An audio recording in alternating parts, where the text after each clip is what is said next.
আজকে ভিডিওর মাধ্যমে আমরা জানবো রিইউজ কন্টেন্ট কি, রিইউজ কন্টেন্ট আসলে আপনার চ্যানেলে কি ক্ষতি হবে আর রিইউজ কন্টেন্ট কিভাবে রিমুভ করবেন। প্রথমে আপনাদেরকে একটা স্ক্রিনশট দেখাই। এখন যে স্ক্রিনশটটা দেখতেছেন এটা আমার চ্যানেলের একটা স্ক্রিনশট। আমার চ্যানেলে রিইউজ কন্টেন্ট আসছে বিধায় আমার মনিটাইজেশনটা বন্ধ হয়ে গেছে। আমার বাস্তব অভিজ্ঞতা থেকে আপনাদের সাথে কিছু কথা শেয়ার করতেছি।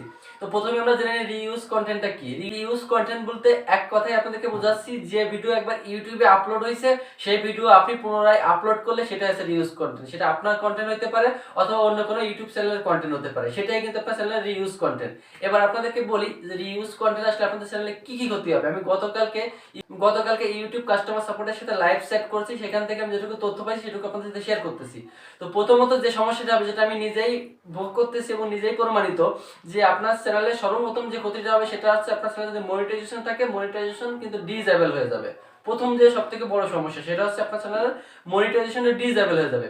দ্বিতীয়ত যে সমস্যাটা হবে সেটা হচ্ছে আপনার যে ভিডিওগুলো রিসেন্টলি আপলোড করবেন সেগুলো সার্চ লিস্টে যাবে না। অর্থাৎ আপনি 100% এসইও করতে চান, তারপর আপনার ভিডিওটা কিন্তু একটাও কেউ সার্চ করলে কেউ খুঁজে পাবে না। এটাই হচ্ছে দ্বিতীয় আরেকটা সবথেকে বড় সমস্যা। তৃতীয় সমস্যা হচ্ছে আপনার চ্যানেলের যেরকম একটা গ্রোথ রেট ছিল বা একটা র্যাঙ্কিং এ যাওয়ার যে সম্ভাবনাটা ছিল সেটা কিন্তু একদম পুরো আস্তে আস্তে থামতে থামতে পুরোপুরি থেমে যাবে।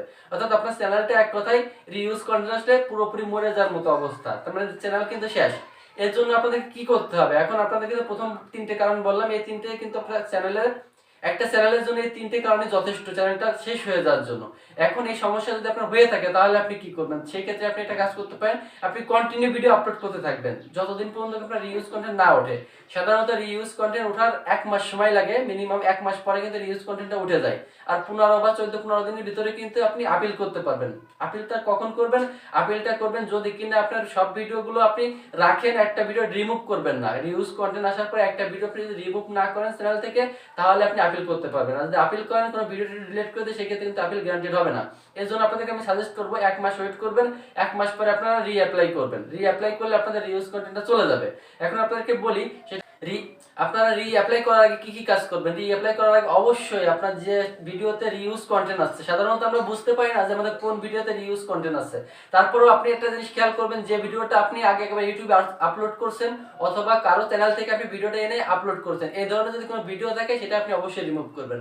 রিমুভ করার পর তারপরে কিন্তু রিঅ্যাপ্লাই করবেন। রিঅ্যাপ্লাই করলে আশা করা যায় আপনার চ্যানেলে আপনার মনিটাইজেশন ফিরে আসবে এবং আপনার চ্যানেলের গ্রোথ আস্তে আস্তে বাড়বে। কিন্তু এর জন্য অন্তত 2-1 মাস সময় লাগবে। আপনার চ্যানেলের সাথে সাথে কিন্তু আপনার গ্রোথ রেটটা থাকবে না, সাথে সাথে কিন্তু আপনার চ্যানেলটা র্যাঙ্কিং করবে না। আমার কথা শুনে তো আপনারা বুঝতে পারছেন যে একটা রিইউজ কন্টেন্ট একটা চ্যানেলের জন্য কত বড় একটা ক্ষতিদায়ক ব্যাপার। তো এই ব্যাপারে আপনারা অবশ্যই খেয়াল রাখবেন যাতে আপনাদের চ্যানেলে রিইউজ কন্টেন্ট না আসে, এবং রিইউজ কন্টেন্ট আসে এরকম কোনো ভিডিও আপনারা আপলোড করবেন না, কারণ আপলোড করলে আপনাদের চ্যানেলটা পুরোপুরি শেষ।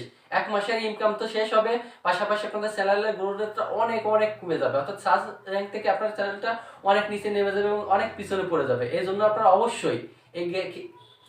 অবশ্যই এগুলো মাথায় রেখে ইউটিউবে ভিডিও আপলোড করবেন। আমি আমার নিজের ভুলের জন্য আমি এখন পস্তাচ্ছি, এর জন্য আপনাদের সাথে ভিডিওটা শেয়ার করলাম যাতে আমার মতো আপনাদের কোনো সমস্যা না হয়। আপনারা যারা ইউটিউবার আছেন অনেকে হয়তো রিউজ কন্টেন্ট সম্পর্কে জানেন না, এই জন্য আপনাদেরকে আমি সংক্ষেপে কিছু একটু বলার চেষ্টা করলাম। তো আমার ভিডিওটি এই পর্যন্ত ছিল। সবাইকে অনেক অনেক ধন্যবাদ।